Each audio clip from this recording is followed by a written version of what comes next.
अस्सलाम वालेकुम स्टूडेंट्स, हम लोग अब स्टार्ट करेंगे आज से एक चैप्टर लिम्फेटिक सिस्टम, जो कि कार्डियोवास्कुलर सिस्टम से अगला वाला चैप्टर है, चैप्टर नंबर 6। ठीक है, इसमें हमने लिम्फेटिक सिस्टम, उसके कार्डियोवास्कुलर सिस्टम से रिलेशन, ताल्लुकात, किस तरह से लिम्फ क्या होता है, लिम्फेटिक ऑर्गन्स क्या होते हैं, इसके बारे में हम बात करेंगे। ठीक है, सो लिम्फेटिक सिस्टम आपकी बॉडी के जो कार्डियोवास्कुलर सिस्टम है इसके साथ साथ चलता है। जैसे आप अपनी बुक में ये देख सकते हैं कि यहाँ पे ये पूरा आपका lymphatic system through out your body, ये आप नीचे तक डायग्राम देख लीजिएगा, क्योंकि हमने इधर से रीडिंग करनी है, मैंने इसको यहाँ तक रखा है अभी। ठीक है, सो बॉडी सेल्स, आपकी बुक कहती है कि टिश्यू फ्लूइड के अंदर बेद कर रहे होते हैं। ठीक है, ये जाहिर है बॉडी के सेल्स हैं, एक दूसरे के साथ जुड़े हुए और उनके दरमियान में इंटरस्टिशियल फ्लूइड होता है। ठीक है, अब क्या होता है, कंटिन्यूसली ब्लड स्ट्रीम के थ्रू टिश्यू फ्लूइड या ये कह लें कि फ्लूइड जो है वो लीक हो रहा होता है। ब्लड से चीज़ें, ब्लड कैपिलरी से टिश्यू स्पेस में आ रही होती हैं और वहाँ से वापस अंदर जा रही होती हैं। ठीक है, कैपिलरीज के ज़रिए। ठीक है ना। सो इसका जो फ्लूइड होता है ना, वो कैसे बनता है कि आपको पता है? अगर हम इसके नीचे देखें ये वाली डायग्राम, ठीक है, इस पर अगर हम गौर करें तो ये देखिए, ये कैपिलरी आ रही है आपकी। ठीक है, कैपिलरी से ये ब्लड फ्लो जा रहा है ना, तो ये कैपिलरी से कंटिन्यूसली फ्लूइड इधर आता जा रहा है, टिश्यू फ्लूइड, ये सेल्स हैं। ठीक है, यहाँ से जाता जा रहा है। ठीक है ना, और फिर इनसे सारी एक्सचेंज वापस इधर आती जा रही है। इसका मतलब कि यहाँ से जो मटेरियल निकलेगा वो इधर जाएगा और वही टिश्यू फ्लूइड की कॉम्पोजिशन होगी। तो ये जो टिश्यू फ्लूइड का कॉम्पोजिशन है ये सिमिलर होना चाहिए आपके ब्लड प्लाज्मा के। ठीक है, उनके सेल्स तो निकल नहीं सकते ना, सेल्स बड़े होते हैं, तो उस तरह से।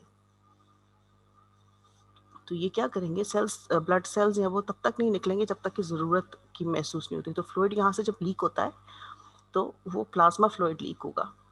ठीक है, अब प्लाज्मा फ्लूइड की कॉम्पोजिशन वैसी होनी चाहिए जैसे प्लाज्मा की है।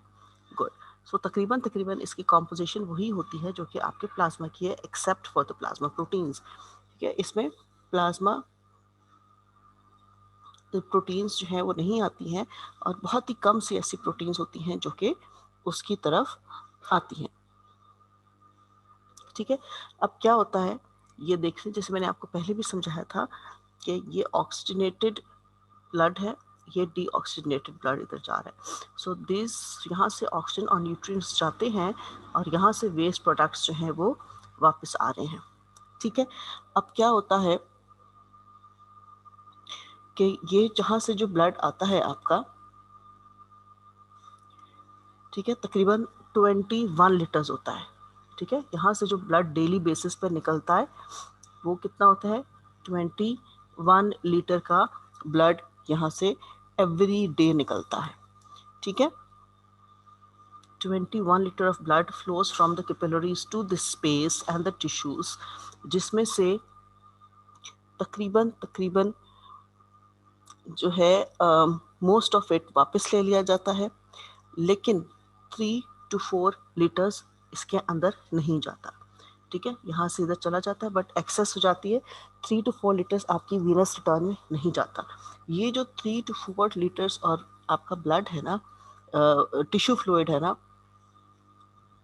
ये लिम्फेटिक वेसल्स के थ्रू ड्रेन होता है। ये लिम्फेटिक वेसल्स के थ्रू ड्रेन होता है। ठीक है, यहाँ से ब्लड पास कर रहा है ना, इधर से बाहर निकल गया, इधर से अंदर आ गया, जो रिमेनिंग रह जाता है वो इसके थ्रू ड्रेन होता है, वो इनके थ्रू ड्रेन होता है। ठीक है, ये लिम्फेटिक कैपिलरीज होती हैं, ब्लाइंड एंड होता है इनका यहाँ पे। ठीक है, सो ये जो है आपकी लिम्फेटिक्स, ये जो इसके अंदर लिम्फेटिक वेसल्स के अंदर ये जो टिश्यू फ्लूइड जा जाता है, इसको हम कहते हैं लिम्फ। इसको हम क्या कहते हैं, लिम्फ। ठीक है, लिम्फ जो है फिर क्या करता है, इसके अंदर क्यों चला जाता है, क्योंकि कैपिलरी की निस्बत ये वॉल ज़्यादा परमिएबल हैं, आसानी से इन मॉलिक्यूल्स को अपने अंदर ले लेती हैं, तो ये इनके अंदर चला जाता है। ठीक है जी। सो ये जो लिम्फ है आपके लिम्फेटिक सिस्टम का, दिस इज़ वेरी इंपॉर्टेंट, और हम इसी के बारे में बात करेंगे, किस तरह कैरी किया जाता है, कौन कौन से ऑर्गन इसके साथ एसोसिएटेड होते हैं, कैरी होते हैं। ठीक है जी। सो लिम्फ जो है डिफरेंट वेसल्स के थ्रू, लिम्फेटिक वेसल्स के थ्रू पास करता है। ठीक है, ये आप लिम्फेटिक कैपिलरी, लिम्फेटिक वेसल्स देख रहे हैं, तो इस तरह से उनकी वेन्स होती हैं। ठीक है, अच्छा जी। फिर इसके अलावा जो वो डिफरेंट वेसल्स के पास करके लिम्फ नोड्स के जरिए चला जाता है और फिर वो वापस ब्लड में दे दिया जाता है। ठीक है जी। सो ये सारी चीज़ें मिलकर लिम्फेटिक सिस्टम बनाती हैं। क्या क्या चीज़ें हैं? Lymph, lymph vessels, lymph nodes, lymph organs, spleen, thymus और डिफ्यूज्ड लिम्फ टिश्यूज, जिनको हम टॉन्सिल्स कहते हैं, और बोन मैरो। कैसे कैसे हर चीज़ है वो हम आपको बताते जाएंगे। सबसे पहले हमने इसके फंक्शंस देखने हैं। लिम्फेटिक सिस्टम के फंक्शंस पिछले पेज पर जाते हैं। Sorry, okay. सो ये देखिए जी, ये lymph vessels, nodes, organ, every day ये मैंने आपको सारा बता दिया। Tissue drainage, okay. सो ये जो 21 लीटर्स ऑफ ब्लड मूव करता है और इसमें से कुछ वापस ले लिया जाता है, राइट। ब्लड स्ट्रीम में बहुत सारा ले लिया जाता है, लेकिन जो 3 से 4 लीटर एक्सेस का बच जाता है, अगर हम इसको लिम्फ कैपिलरीज ना एब्जॉर्ब करें तो वो सारा टिश्यू फ्लूइड जो है वो वहीं पर इकट्ठा होना शुरू हो जाएगा। ठीक है, वो टिश्यूज़ के अंदर जो है वो वहीं पर एक्सीड होना शुरू हो जाएगा। ठीक है, सो इससे क्या होगा कि टिश्यूज़ जो है वो वाटर लॉक्ड हो जाएंगे। सारे टिश्यूज़ के अंदर वो सारा पानी, वो सारा फ्लूइड जो है बैठ जाएगा और आपके कार्डियोवैस्कुलर सिस्टम पे ना लोड बहुत बढ़ जाएगा। ना, प्री लोड और आफ्टर लोड की हम बात कर रहे थे, तो उससे ब्लड का वॉल्यूम और ब्लड का जो ब्लड प्रेशर है वो सारा आपका गिरना शुरू हो जाएगा। ठीक है, स्मॉल इंटेस्टाइन में एब्जॉर्प्शन में काम आते हैं। फैट सॉल्युबल मिनरल्स जो हैं उनसे जाते हैं। ये देखें, ये मैंने एक डायग्राम यहाँ निकाल के रखी है,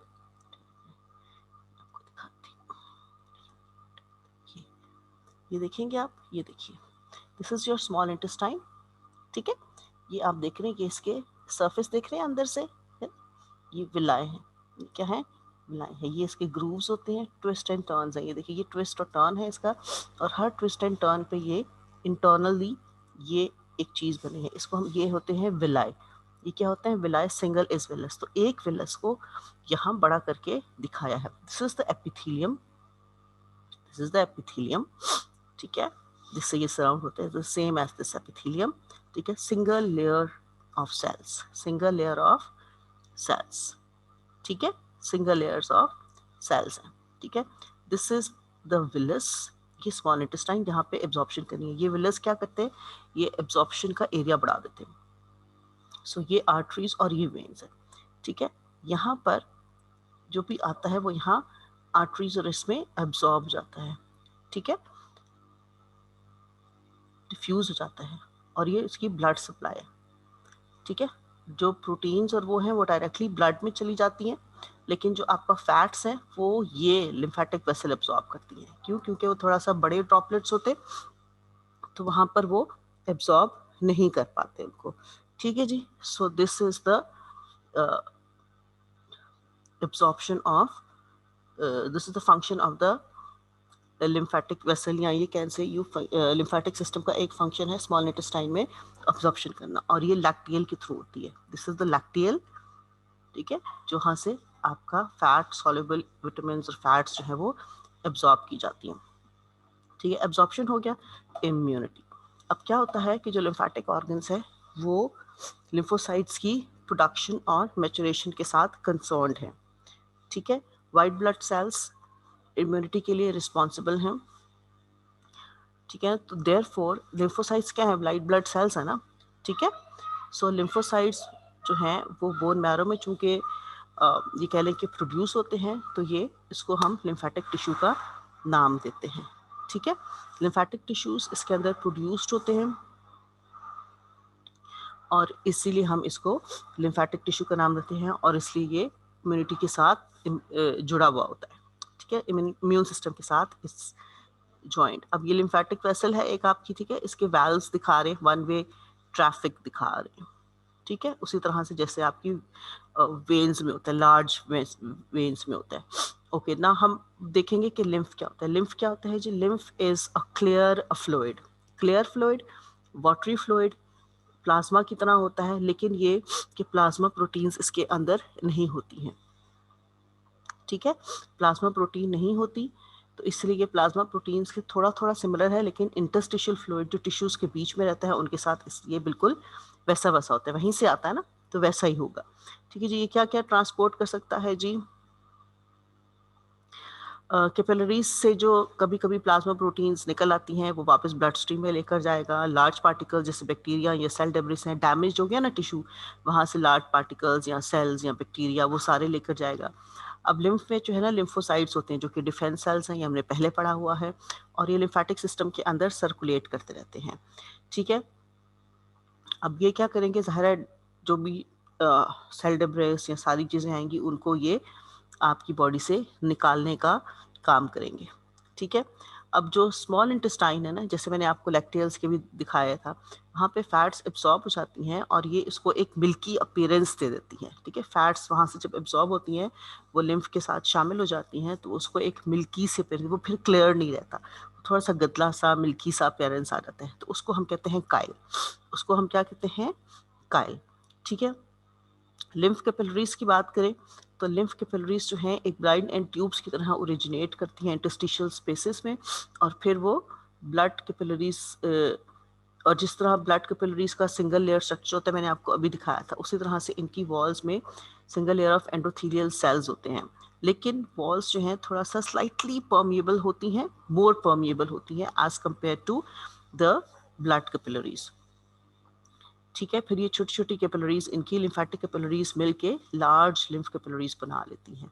ठीक है, सारे टिश्यूज में ये नेटवर्क है, सवाए कौन कौन सी जगहों के? सेंट्रल नर्वस सिस्टम, बोन्स में, आईज में, और स्किन की सुपरफिशियल लेयर में, जहाँ पर आपकी ब्लड सप्लाई नहीं जा रही डायरेक्टली उस तरह से, इसी वहीं पर आपकी जो है वो चीज़ें नहीं जा रही डायरेक्टली। ठीक है, ये डायग्राम मैंने आपको एक्सप्लेन कर दी, ये भी एक्सप्लेन कर दिया।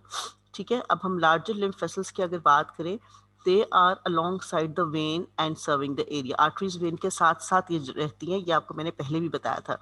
ठीक है, स्मॉल वेन्स जितनी थिकनेस होती है और उतनी ही टिश्यूज की लेयर्स हैं, फाइब्रस टिश्यू, फिर मिडिल मसल लेयर, और फिर एक अंदर वाली एंडोथीलियम। इनके भी कप शेप वैल्व्स होते हैं ताकि बैक फ्लो को प्रिवेंट किया जा सके।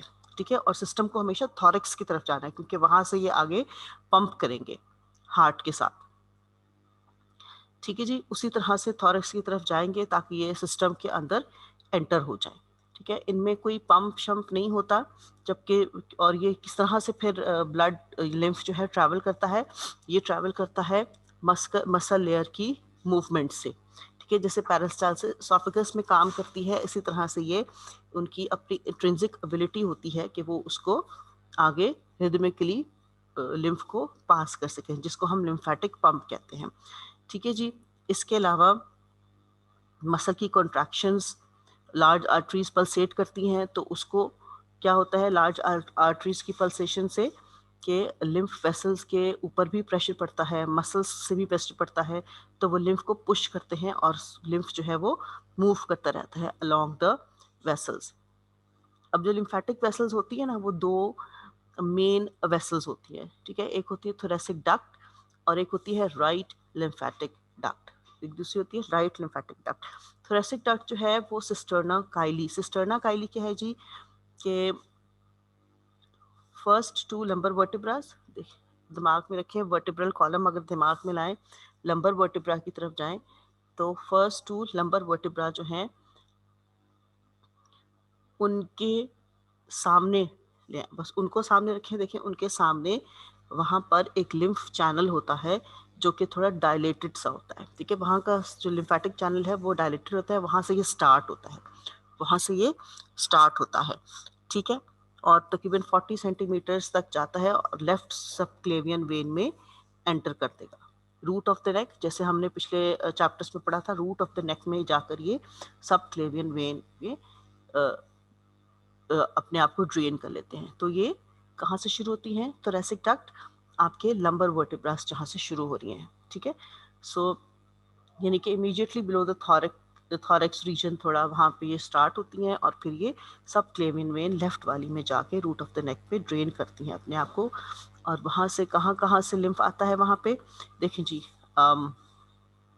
बोथ लेग्स, ठीक है, नीचे से सारा ड्रेनेज जो है वो यही करेगा, ठीक है, लेग्स, पेल्विक रीजन, आपका एब्डोमिनल रीजन, सारी कैविटीज, एब्डोमिनल कैविटीज, थॉरेक्स का लेफ्ट हाफ, हेड एंड नेक का लेफ्ट, और फिर लेफ्ट आर्म, यानी कि lower half of the body, ठीक है, और आपका left half of the body, यहाँ से ये थोरेसिक डक्ट कर रही होती है। और जो राइट लिम्फेटिक डक्ट है ये थोड़ी सी छोटी वेसल है, ये 1 सेंटीमीटर लॉन्ग होती है और रूट ऑफ द नेक में ही होती है, और ये राइट सबक्लेवियन में, वो लेफ्ट में हो रही थी, ये राइट में हो रही है। और ये कहाँ से, जहाँ जहाँ से वो नहीं ड्रेन करी, ये यहाँ से ड्रेन करी, यानी कि right half of the thorax, head and नेक और राइट आर्म। तो इसका बस इतना सा रोल है, ठीक है जी, ओके। चलें जी, हम फिगर नंबर 6.1 और बी ए 1A और 1B को आप देख लीजिएगा, ठीक है। ये आपको पूरा उसका दिखा रहे हैं कि कहाँ कहाँ से कौन कौन सा टिश्यू ड्रेन हो रहा है। All right, all right. Lymph nodes क्या होते हैं जी, ये बीन शेप्ड ऑर्गन्स होते हैं, या ओवल कह लें, बीन शेप्ड ऑर्गन्स होते हैं जो कि लिम्फ वेसल्स के अलोंग, लाइफ वेसल के अलोंग रेस्ट करते हैं, ठीक है। इनके डिफरेंट ग्रुप्स होते हैं, यहाँ ये सिंगली लाई करते हैं, ऑफन इन ग्रुप्स में होते हैं, और ये बहुत सारे नोड्स में से लिम्फ जो है ड्रेन होता है और फिर जाकर अपने वीनस सर्कुलेशन के अंदर जाता है। ये इसमें से इसलिए ड्रेन हो जाता है ताकि इसमें से अगर कोई सेल डेब्रिस निकलना है, कोई ये कह लें कि ऐसी चीज़ है जिससे फिल्टर होना है, ठीक है, वो सारी चीज़ें पहले उस सर्कुलेशन में से निकल जाती हैं और क्लियर फ्लूइड जो है आपकी वेन्स में वापस चला जाता है। स्ट्रक्चर के बारे में बात करेंगे जी, लिम्फ नोड्स के structure. Okay, now we come to this diagram which is on the top of this page and we need to concentrate on this diagram, ठीक है। So this diagram shows the structure of a lymph node. एक section काट के हमने lymph node का उन्होंने इसमें दिखाया है। ये हैं जी एफरंट लिम्फ वेसल्स, ठीक है। ये क्या है, efferent lymph vessels. Efferent lymph vessels 2, 3, 5 तक हो सकती हैं, लेकिन जो निकल रही है वो एक होती है और ये इफरंट होती है, ठीक है। अब देखें जी, ये जो आउटर मोस्ट टिश्यू है, this is the what, fibrous capsule, ठीक है। जो फाइब्रस टिश्यू की लेयर होती है ना आखिरी वाली, ये वो है। अब ये देख सकते हैं आप कि ये अंदर कहीं कहीं डिप हो रही है, ठीक है, it's taking a dip inside, right, और इसको लिम्फ नोड को डिफरेंट सेक्शंस में डिवाइड कर रही है। तो ये जो होते हैं ना सेक्शंस बनाती है, जिसकी इनवर्ट प्रोजेक्शन होती है, इनको हम कहते हैं ट्रेबेकुली, ठीक है, ट्रेबेकुलाई, ट्रेबेकुली, ये इनके डिफरेंट सेक्शंस बनाते हैं लिम्फ नोड के, ठीक है। ये आपका लिम्फेटिक टिश्यू है अंदर। उसके बाद हमारा आ जाता है ये रेटिकुलर सेल्स, ठीक है। ये क्या है, रेटिकुलर सेल्स। मेन सब्सटेंस है। अब उसमें आ जाता है जी, सबसे पहले हमने देखा कि ट्रेबिकुली है, उसके बाद क्या है, रेटिकुलर और लिम्फेटिक टिश्यू है। रेटिकुलर टिश्यू है और लिम्फेटिक टिश्यू है। These are the lymphatic tissue, reticular tissue. ये देखिए रेटिकुलर, हमने नेटवर्क पढ़ा था ना कि बहुत ही बारीक सा नेटवर्क है, ठीक है, very fine collagen fibres network, ठीक है ना। ये reticular tissue very fine tissues होते हैं, बहुत बहुत बारीक होते हैं, ठीक है। सो ये रेटिकुलर नेटवर्क है, ठीक है। और ये जब ब्लड इसके अलोंग या लिम्फ आ रहा होता है, ठीक है, तो इससे क्या करते हैं, ये ट्रैप कर लेते हैं जो डेब्रिस है या अनवांटेड चीज़ें हैं, फॉरेन पार्टिकल्स हैं, डैमेज टिश्यूज़ को यहाँ पर ये ट्रैप कर लेते हैं, ठीक है। और ये होता है जी इसका लिम्फेटिक टिश्यू, ये ट्रैप कर लेते हैं। और लिम्फेटिक टिश्यूज़ क्या कहते हैं, वहाँ उनके अंदर लिम्फोसाइट्स होते हैं और मैक्रोफेजेस होते हैं, ठीक है ना, और ये उसको डिस्ट्रॉय कर लेते हैं। और ये जो रेटिकुलर फाइबर्स हैं, ये सारा एक इंटरनल स्ट्रक्चर प्रोवाइड करते हैं, ठीक है, और यहाँ पर ट्रैपिंग भी हो जाती है और फिर यहाँ पे ये सारी चीज़ें इसको डिस्ट्रॉय कर देती हैं, सारे फॉरेन पार्टिकल्स को डिस्ट्रॉय कर देती हैं और आपके डिफेंस मैकेनिज्म का एक इम्पॉर्टेंट हिस्सा हो सकती हैं। ठीक है जी। अच्छा, ये पोर्शन आप देख रहे हैं, ये है जी हाइलम, इसको क्या कहते हैं, हाइलम। ठीक है, ये हाइलम लंग्स में भी होता है, किडनीज में भी होता है, यहाँ भी होता है। हाइलम क्या काम करता है, हाइलम जो है इसमें से इफरेंट वेसल्स निकल रही है जैसे आप देख रहे हैं। ठीक है, इसके अलावा जो भी ब्लड वेसल्स एंटर होनी है या आर्टरीज अंदर होनी है या वेन्स जानी है, ये इसके थ्रू जाती हैं। ठीक है, अब जी ये स्ट्रक्चर हमने देख लिया, अब हमने ये देखना है कि लिम्फ नोड्स अरेंज कैसे होते हैं। लिम्फ नोड्स जो हैं सुपरफिशियल और डीप ग्रुप्स में हो जाते हैं। ठीक है, जैसे सर्वाइकल हैं उसमें कुछ सुपरफिशियल होंगे, कुछ डीप होंगे।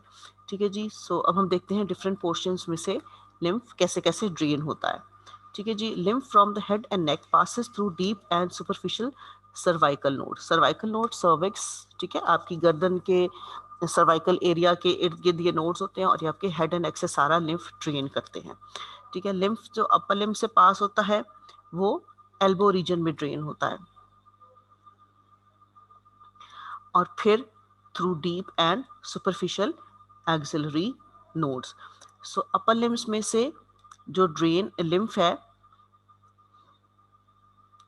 वो कहाँ कहाँ से गुजरता है, एल्बो रीजन, ठीक है, आपकी कोनी वाले एरिया के इर्द गिर्द जो लिम्फ नोड्स हैं, और फिर deep and superficial axillary node, आपके एक्सिलरी एरिया में लिम्फ नोड्स होते हैं।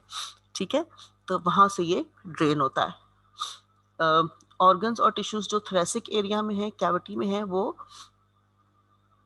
मिडास्टिनल एरिया के लिम्फ नोड्स के थ्रू ड्रेन करते हैं। आपके लंग्स का जो एरिया होता है, जो स्टर्नम एरिया है, वहाँ पे मिडास्टिनम के अलॉन्ग लिम्फ नोड्स होते हैं जो कि थोरेसिक कैविटी के लिम्फ को ड्रेन करते हैं, उनके ऑर्गन्स के लिम्फ को ड्रेन करते हैं। लार्ज एयरवेज हैं, एसोफेगस है, चेस्ट वॉल। ठीक है जी।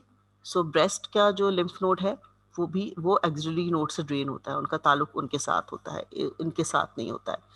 ओके, अब पेल्विक और एब्डोमिनल कैविटीज, इसमें से थ्रू जो है इसका जो लिम्फ है बहुत सारे लिम्फ नोड्स में से पास होता है और फिर वो सिस्टर्ना काइली में घुस जाता है। Abdominal and pelvic nodes are situated mainly in association with the blood vessels supplying the organs and close to the main arteries, यानी कि इनकी जो आर्टरीज हैं और जो वेसल्स हैं उनके अलॉन्ग जो नोड्स हैं ये वहाँ से पास होते हैं और फिर वो सिस्टर्ना काइली में चले जाते हैं।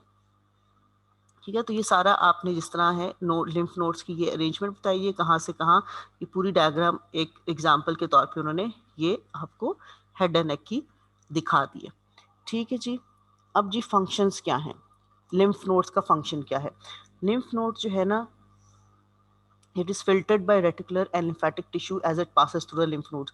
जैसे मैंने आपको बताया था कि ये जैसे पास होते हैं तो वहाँ से ड्रेनेज स्टार्ट हो जाती है।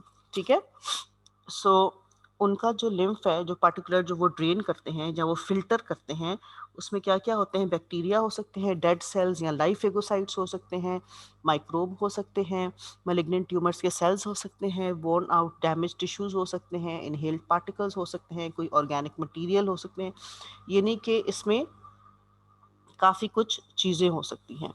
ठीक है, these remain inside the macrophages either causing no damage और किलिंग द सेल। ठीक है, या तो ये वैसे ही पड़े रहेंगे अंदर या ये सेल को डैमेज कर सकते हैं, दोनों तरह से इसमें काम हो सकता है। ठीक है, अब क्या होता है,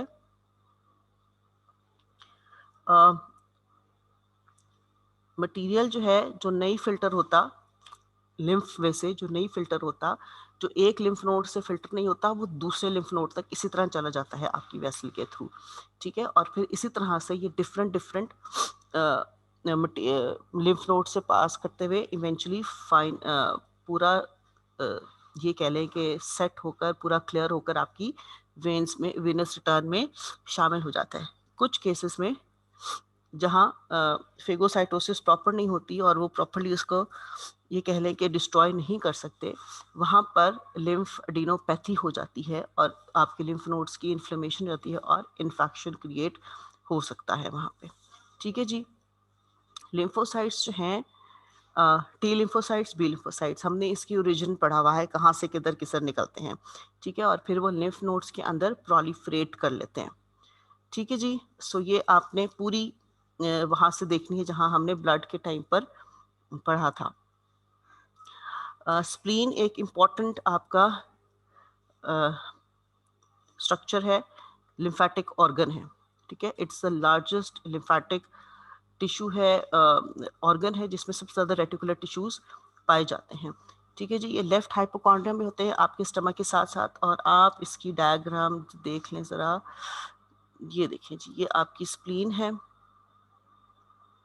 ठीक है। ये आपका रेटिकुलर नेटवर्क है, ठीक है जी। लिम्फ नोड टिश्यू इस तरह से होते हैं आपके, ठीक है। इसमें लिम्फोसाइट्स और ये रेटिकुलर सेल्स और लिम्फोसाइट्स, अब ये सारे देख सकते हैं। ओके, सो सॉरी, हम लोग पढ़ेंगे इसका स्प्लीन के स्ट्रक्चर के बारे में हम बात कर रहे थे।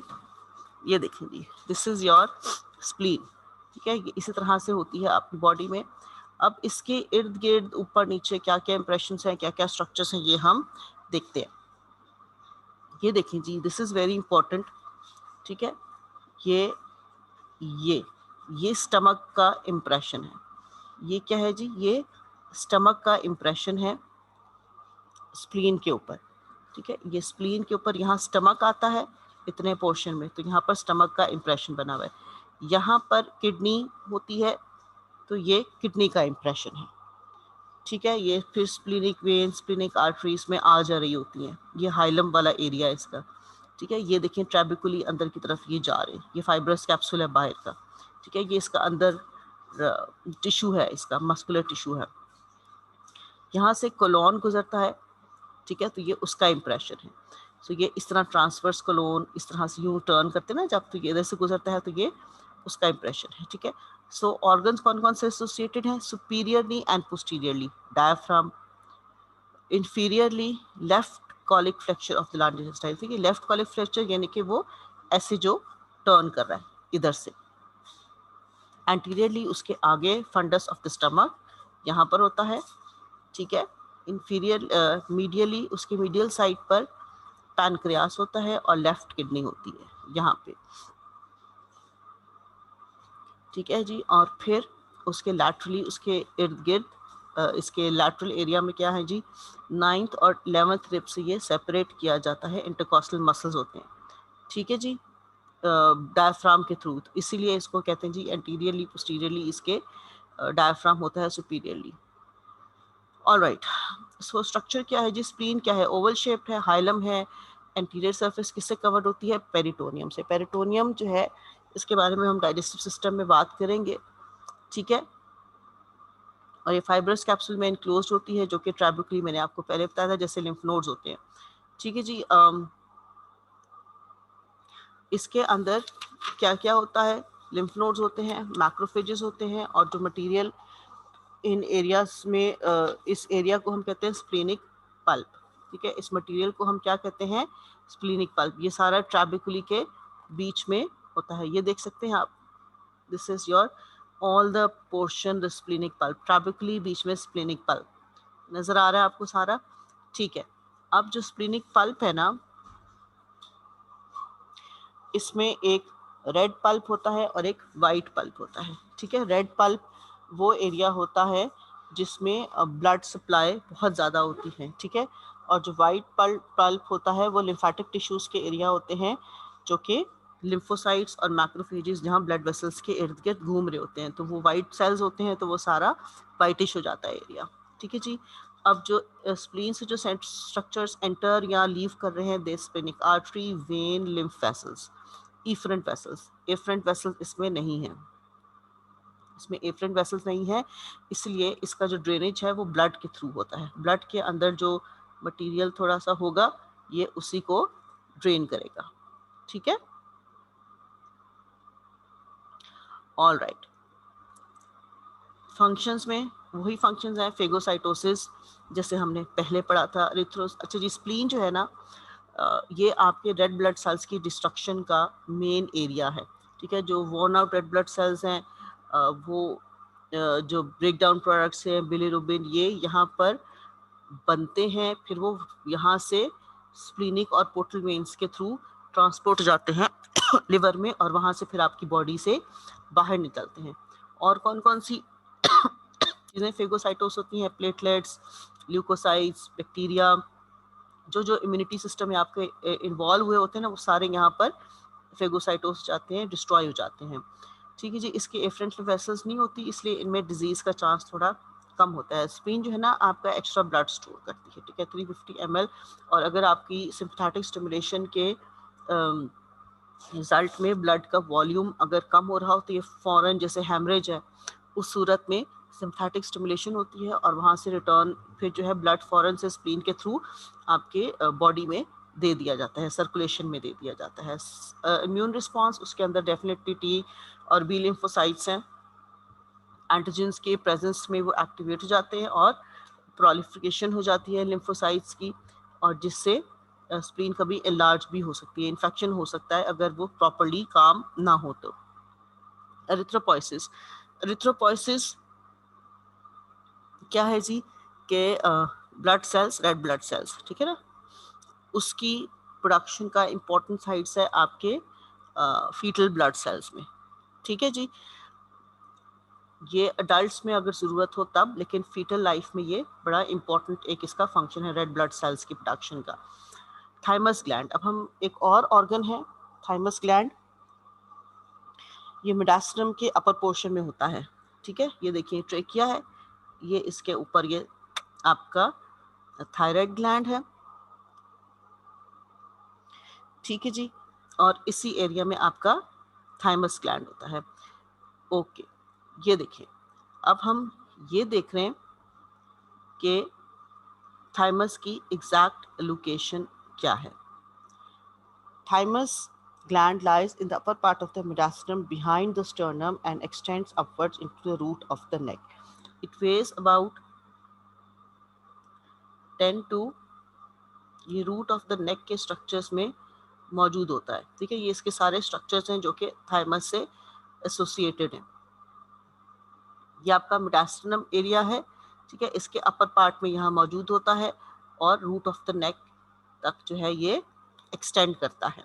10 to 15 ग्राम्स बर्थ में और प्यूबर्टी तक ये ग्रो करता है, लेकिन इसकी रोल जो है उसका अभी तक उस तरह से क्लियर नहीं है। प्यूबर्टी के में 30 से 40 ग्राम तक होता है और मिडिल एज तक अपनी उसी बर्थ पे वेट पे पहुंच जाता है जो बर्थ पे होता है। Anteriorly sternum, posteriorly aortic arch, laterally long structures of the root of the neck और inferiorly hard। थाइमस के दो लोब्स होते हैं जो कि एरियोलर टिश्यू से जॉइंट होते हैं, ठीक है। और फाइब्रस कैप्सूल उसी तरह इनटू द सब्सटेंस से लोब कर देता है, फिर उसमें वही लॉब्यूल्स और वही ट्रैबेकुली बन जाते हैं, ठीक है, और लॉब्यूल्स में उसको डिवाइड कर देते हैं। अब ये देखिए कि फंक्शंस वही है जो उसका है, इसके अंदर टी लिम्फोसाइट्स बनते हैं। लिम्फोसाइट्स जो हैं थाइमस में जो डेवलप होते हैं वो एक्टिवेटेड टी लिम्फोसाइट्स बन जाते हैं, ठीक है। और ये टी लिम्फोसाइट्स क्या करते हैं? फॉरेन टिश्यूज को सेल्फ से अलहदा कर देते हैं। टी लिम्फोसाइट्स जो हैं फिर थाइमस को लीव कर देते हैं और ब्लड स्ट्रीम में एंटर हो जाते हैं। अब यहाँ पर ये जो बनते हैं टी लिम्फोसाइट्स, उनका क्या काम है? एंटीजेंस को पहचानना। और ये एंटीजन ये बड़े स्पेसिफिक होते हैं, ठीक है, स्पेसिफिक होते हैं अपने फंक्शन के लिए, बड़े स्पेसिफिक होते हैं, ठीक है जी। फिर टी लिम्फोसाइट्स जो हैं ब्लड में एंटर करते हैं और ये एंटीजन स्पेसिफिक होते हैं। एंटीजन इनको जो है, अगर ये एक एंटीजन के साथ रिएक्ट कर सकता है वो दूसरे एंटीजन के साथ रिएक्ट नहीं कर सकता है, ठीक है। सो ये थाइमस जो है आपका ऊपर तक जाएगा, इसके इर्द गिर्द ये सारे स्ट्रक्चर्स हैं। इसका फंक्शन क्या है वो हम देख रहे हैं। सबसे पहले इसका मोस्ट इम्पॉर्टेंट फंक्शन क्या है कि इसने एंटीजन को डिटेक्ट करना है और उसके साथ रिएक्ट करना है, ठीक है जी। अच्छा जी, इसके अलावा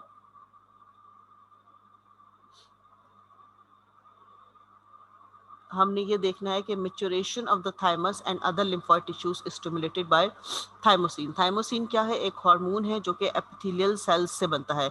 किसके एपिथेलियल सेल से? थाइमस ग्लैंड के एपिथेलियल सेल्स के।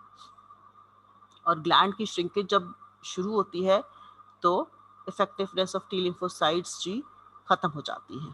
ठीक है, अब ये माल्ट है म्यूकोजा एसोसिएटेड लिम्फोइड टिश्यू।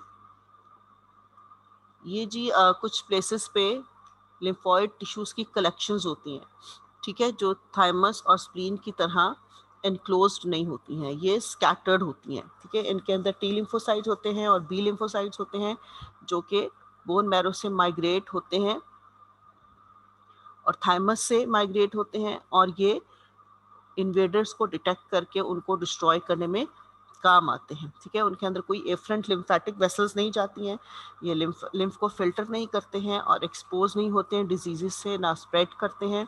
ये जी बेसिकली आपके पायर्स पैचेस बनाते हैं आपके गैस्ट्रो इंटेस्टाइनल ट्रैक में।